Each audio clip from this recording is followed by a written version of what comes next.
माता के सामने सीता जी से कुछ कहने में सकुचाते हैं, पर मन में यह समझकर कि यह समय ऐसा ही है, वे बोले, हे राजकुमारी, मेरी सिखावन सुनो।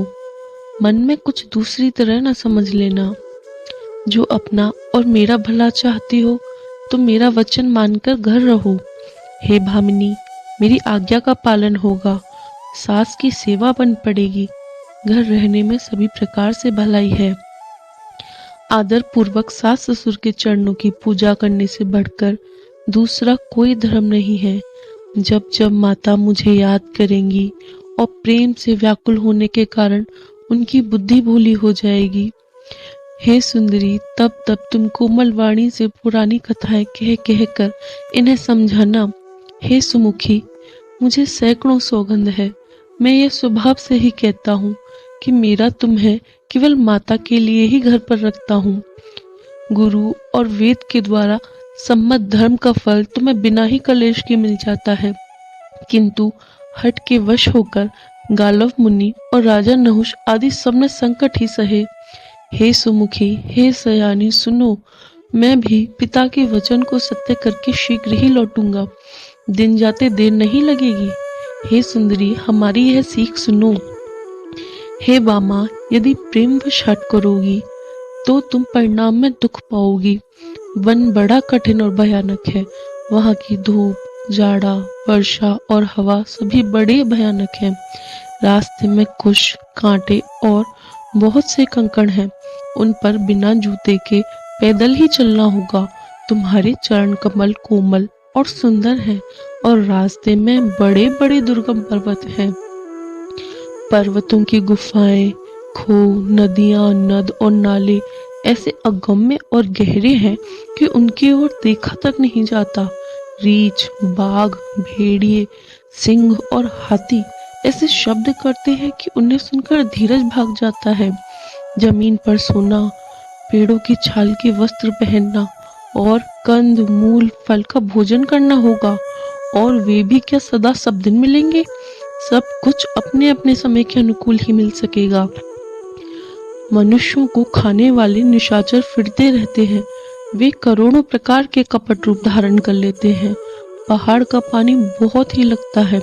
वन की विपत्ति बखानी नहीं जा सकती। वन में भीषण सर्प, भयानक पक्षी और स्त्री पुरुषों को चुराने वाले राक्षसों के झुंड रहते हैं।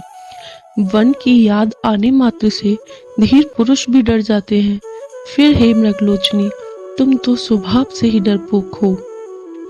हे हंसगमनी, तुम वन के योग्य नहीं हो। तुम्हारे वन जाने की बात सुनकर लोग मुझे अपयश देंगे। मान सरोवर के अमृत के समान जल से पाली हुई हंसनी कहीं खारे समुद्र में जी सकती है?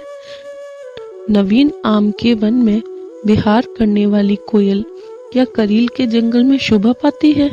हे चंद्रमुखी, हृदय में ऐसा विचार कर तुम घर ही पर रहो। वन में बड़ा कष्ट है। स्वाभाविक ही हित चाहने वाले गुरु और स्वामी की सीख को जो सिर चढ़ाकर नहीं मानता, वह हृदय में भरपेट पछताता है और उसके हित की हानि अवश्य होती है। प्रियतम के कोमल तथा मनोहर वचन सुनकर सीता जी के सुंदर नेत्र जल से भर गए। श्री राम जी की यह शीतल सीख उनको कैसी जलाने वाली हुई, जैसे चकवी को शरद ऋतु की चांदनी रात होती है। जानकी जी से कुछ उत्तर देते नहीं बनता। वे यह सोचकर व्याकुल हो उठी कि मेरे पवित्र और प्रेमी स्वामी मुझे छोड़ जाना चाहते हैं। नेत्रों के जल को जबरदस्ती रोककर वे पृथ्वी की कन्या सीता जी हृदय में धीरज धरकर सास के पैर लगकर हाथ जोड़कर कहने लगी, हे देवी, मेरी इस बड़ी भारी ढिठाई को क्षमा कीजिए। मुझे प्राणपति ने वही शिक्षा दी है जिससे मेरा परम हित हो, परंतु मैंने मन में समझकर देख लिया कि पति के वियोग के समान जगत में कोई दुख नहीं है। हे प्राणनाथ, हे दया के धाम, हे सुंदर, हे सुखों के देने वाले, हे सुजान, हे रघुकुल रूपी कुमुद के खिलाने वाले चंद्रमा, आपके बिना स्वर्ग भी मेरे लिए नरक के समान है।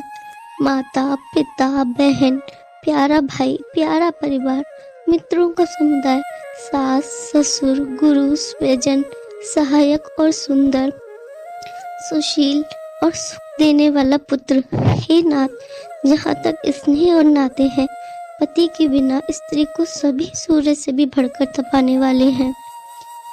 शरीर, धन, घर, पृथ्वी, नगर और राज्य, पति के बिना स्त्री के लिए यह सब शोक का समाज है।